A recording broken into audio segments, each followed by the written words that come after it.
Alright, let's begin. For number a to the power of m, a is the base and m is the index, power, or exponent. A equals base, m equals index. There's 4 laws, you need to know these. The first one is that a to the power of m times a to the power of n equals a to the power of m plus n. For example, 2 to the power of 1 times 2 to the power of 3 equals 2 to the power of 1 plus 3, which is equal to 2 to the power of 4. The next one is that a to the power of m divided by a to the power of n equals a to the power of m minus n. For example, 2 to the power of 3 divided by 2 to the power of 1 equals 2 to the power of 3 minus 1, which is equal to 2 to the power of 4. 2 to the power of 2, sorry. The third one is that a to the power of m to the power of n is equals to a to the power of m times n. So for example, 2 to the power of 3 times to the power of 2 equals 2 to the power of 6. 3 times 2 equals 6. The fourth one is that if a and b are being multiplied and they're both being raised to the power of n, that would equal to a to the power of n times b to the power of n.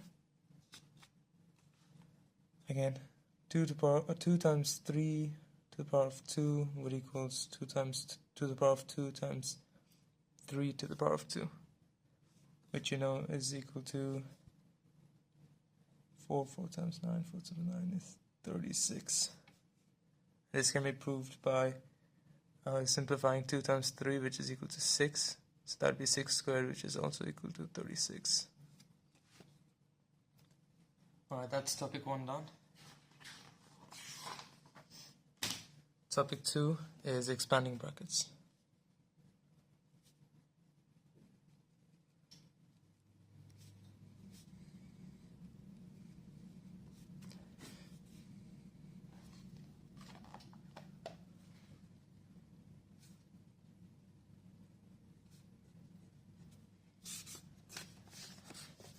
When expanding brackets, you need to know when you're expanding two different brackets, you need to multiply each term by each term in the second bracket as well. Each term in the first times each term in the second.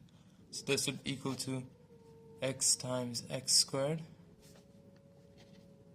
x times x squared, plus 4 times x, plus 5 times x squared, plus 4 times 5. So I multiplied x times x squared, x times 4, 5 times x squared, and 5 times 4. That's it for expanding brackets. Now factorizing. Factorizing is the opposite of expanding brackets. So if you have, like we said, x plus 5 from before, x plus 5, x squared plus 4, which is equal to x cubed, because x times x squared, that's x cubed, plus 4x, x times 4 plus 5x squared, 5 times x squared,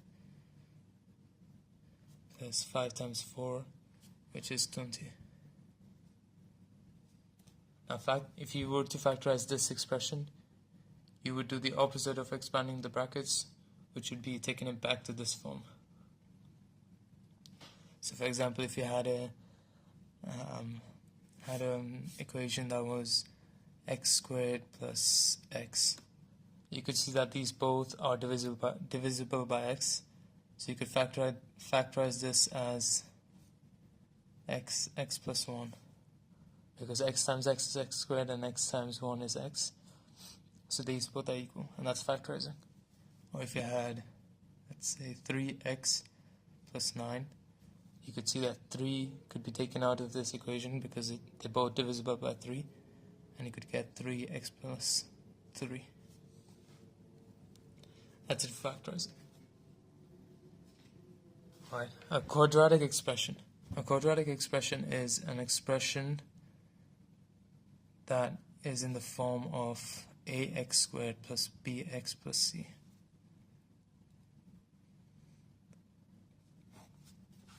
Ax squared plus bx plus c, where a is a constant, b is a constant, and c is a constant.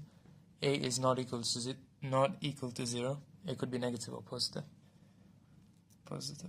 B or c could be equal to 0. Now, quadratics can be factorized. For example, let's take 2x squared minus x 2x squared minus x plus 6x minus 3.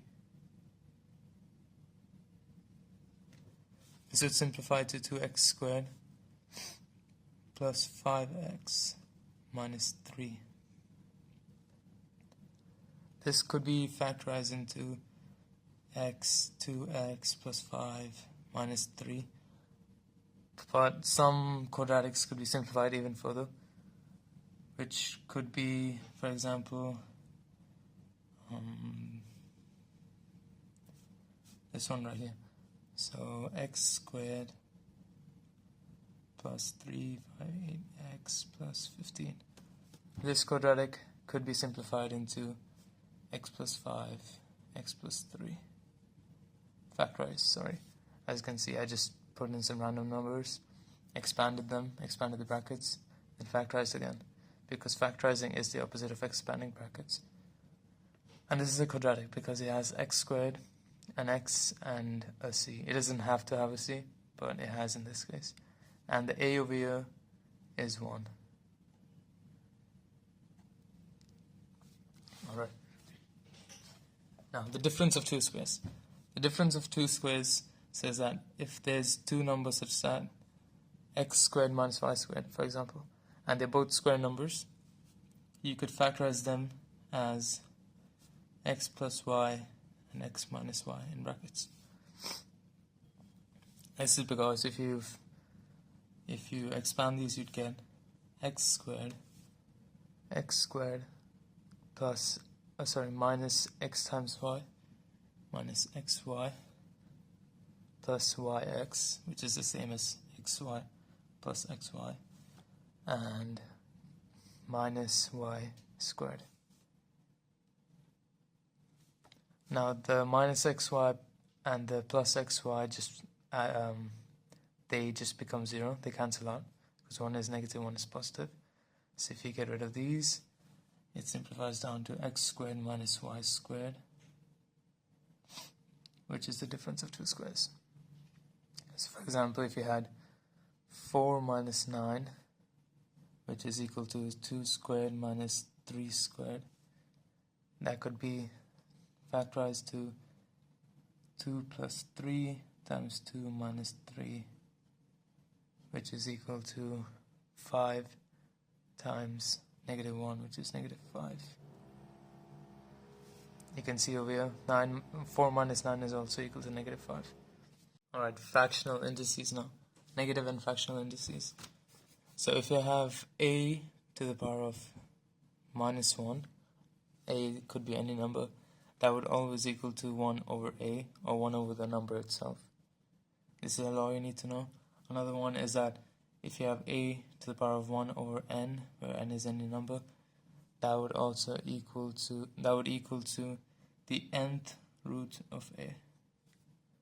So if it was 1 over 2, or a to the power of a half, that would be the square root of a. So a to the power of m over n would equal to a to the power of 1 over n to the power of m, because m times 1 over n is m over n, and that would equal nth root of a to the power of m, which is nth root of a to the power of m. Yeah, I need brackets over there. Now, this could work with any numbers. So a to the power of 3 over 2 is equal to the square root of a to the power of 3. Or if you say 3 to the power of 3 over 2, that is equal to square root of 3 to the power of 3.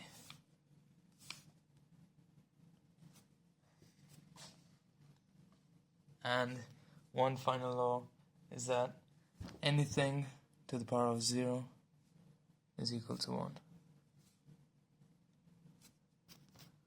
However, don't take my word on 0 to the power of 0, because that can behave differently and doesn't necessarily be equal to 1. Anyways, a short proof for why a to the power of 0 is 1, or a could be any number, is that if you have, let's say, x to the power of m over x to the power of m, which you know should be equal to 1 because the number divided by itself is 1, would equal to x to the power of m minus m due to the indice law, and that would equal to x to the power of 0. And since this has to be equal to 1, this also has to be equal to 1. So x could be any number, but any number to the power of 0 is equal to 1. Alright, last topic of the chapter is rationalizing the denominator. So surds are when you have a root of a number, such as a, and a is not a square number, which means a is not a number like 9, which can be easily square rooted into a whole number like 3. Instead, a is a number like, let's say, 3, which cannot be square rooted to a whole number. So this is a surd. And you rationalize the denominator. Well, it's a difficult word to say. You rationalize the denominator when you have a surd in the denominator. For example, let's say 6 over root 3. And you rationalize it to make it easier to calculate with. And you can do that by multiplying the fraction by root 3, or the surd over the surd, which is equal to 1. Root 3 over root 3 is equal to 1. So it's the same number. And this would become 6 root 3, 6 times root 3, over root 3 times root 3. And you must know root 3 times root 3 is equal to 3, because root 3 is basically 3 to the power of half. And if you multiplying 3 to the power of half times 3 to the power of half, you get 3 to the power of a half plus a half. 3 to the power of a half plus a half, which is equal to 3 to the power of 1. So that's equal to 6 root 3 over 3, and 6 and 3 can be simplified, which would become 2 root 3. And instead, if you have 6 root 3 plus 1, you can use the difference of two squares to simplify this or rationalize this, and multiply it by root 3 minus 1 and root 3 minus 1 over root 3 minus 1, because you know if you have x squared minus y squared, it's equal to x plus y, x minus y. Sorry, you can't see that. X squared minus y squared equals to x plus y times x minus y. So if you multiply these, you'll have a root 3 squared and a 1 squared. 1 squared would be the y squared, root 3 squared would be x squared. So you get rid of the root 3's. So this would become 6 root 3 minus 6 over 3, because root 3 times root 3 is 3. So root 3 squared is 3. And then, as you know, the y squared is 1 squared. So that would just be 3 minus 1, because 1 squared is 1. So that becomes 6 root 3 minus 6 over 2, which becomes 3 root 3 minus 3. The same goes if you have, instead, let's say 6 over root 3 minus 1. Now you'll multiply it by root 3 plus 1, now minus 1 plus 1, over root 3 plus 1. Same thing over here. You get 6 root 3 plus 6 over 3 minus 1. Which is equal to 6 root 3 plus 6 over 2 equal to 3 root 3 plus 3. And that's all of chapter 1. And now that's not, sorry. You have some left from surds. So some surd rules you need to know. Like I said before, that root 3 times root 3, or any number, doesn't have to be a 3, equals 3. So let's say root a times root a equals a. And also root a times root b equals root a times b. So over here it would be 3 times 3, 9. And root 9 is 3. And another third rule you need to know is that root of a fraction, like a over b is equal to root a over root b, and vice versa. And that should be it. That's all of chapter 1. Hope it helped, sorry. And I'll upload some questions so you can solve it and the answers with it.